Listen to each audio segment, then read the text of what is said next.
கர்த்தருடைய விலையேறப்பெற்ற நல்ல நாமம் உயர்த்தப்படுவதாக. 2 நாளாகமும் 33ஆம் அதிகாரம் 12ஆம் வசனம். நெருக்கப்படுகையில் தன் தேவனாகிய கர்த்தரை நோக்கி கெஞ்சி தன் பிதாக்களின் தேவனுக்கு முன்பாக மிகவும் தன்னை தாழ்த்தினான் என்று எசேக்கியாவின் மகனாகிய மனாசேயை குறித்து இங்கு நாம் வாசிக்கிறோம். இங்கு மனாசேயோடும் அவனுடைய ஜனங்களோடும் கூட கர்த்தர் பேசுகிறார். கர்த்தர் பேசுகிறதை அவர்கள் அங்கு கவனிக்காமல் போகிறார்கள். ஆகவே கர்த்தர் அசீரிய ராஜாவின் சேனாதிபதிகளை அவர்கள் மேலே வர பண்ணுகிறார். அவர்கள் இந்த மனாசேயை பிடித்து சங்கிலியினாலே கட்டி பாபிலோனுக்கு கொண்டு போகிறார்கள். இப்படிப்பட்ட நெருக்கத்தின் மத்தியிலே இந்த மனாசே நிற்கும் பொழுதுதான் கர்த்தருக்கு முன்பாக தன்னை மிகவும் தாழ்த்துகிறான். கர்த்தரை நோக்கி கெஞ்சி நிற்கிறான். இப்பொழுது இந்த கெஞ்சுதலுக்கு இறங்கி கர்த்தர் அவனுடைய ஜெபத்தை கேட்டு எருசலேமில் உள்ள தன்னுடைய ராஜ்யத்திற்கு மீண்டும் வரப்பண்ணினார் என்று நாம் தொடர்ந்து வாசிக்கிறோம். நம்முடைய வாழ்க்கையிலும் அநேக நேரத்திலே தேவன் நம்மோடு கூட பேசிக்கொண்டே இருக்கிறார், உணர்த்தி கொண்டே இருக்கிறார். ஆனால் நாம் கவனியாதபடி போனதினாலே அநேக நேரம் நாம் நெருக்கப்படுகிறோம், ஒப்பு கொடுக்கப்படுகிறோம்.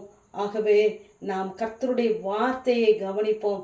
தேவ சமூகத்திற்கு முன்பதாக நம்மை மிகவும் தாழ்த்துகிறவர்களாய் இருப்போம். தாழ்மையுள்ளவனுக்குத்தான் தேவன் கிருபை அளிக்கிறார்.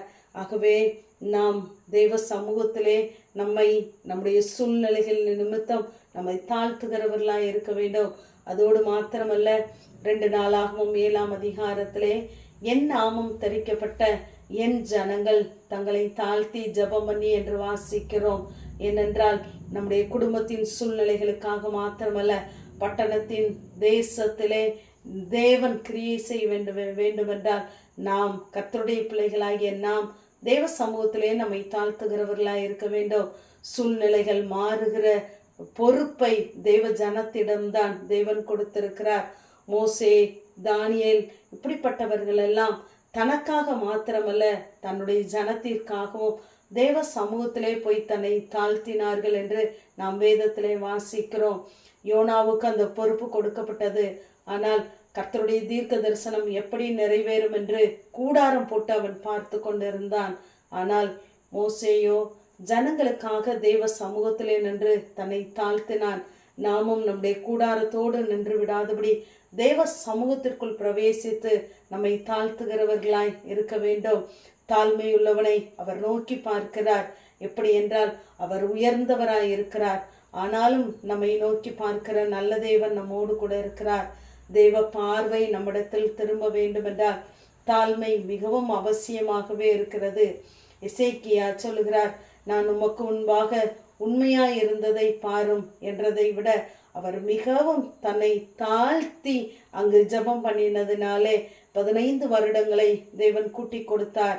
ஆகவேதான் உன் விண்ணப்பத்தை கேட்டேன், உன் கண்ணீரை கண்டேன் என்று சொல்லுகிறார்.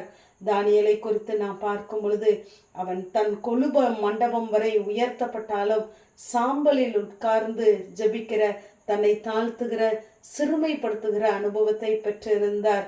அவன் மாசு மறு இல்லாதவன் தான், சத்துருக்களால் கூட குற்றம் கண்டுபிடிக்க முடியாதவன் தான். ஆனாலும் தனக்காகவும் தன்னுடைய ஜனத்திற்காகவும் கர்த்தருடைய சமூகத்திலே தன்னை தாழ்த்துகிறவனாய் இருந்தான்.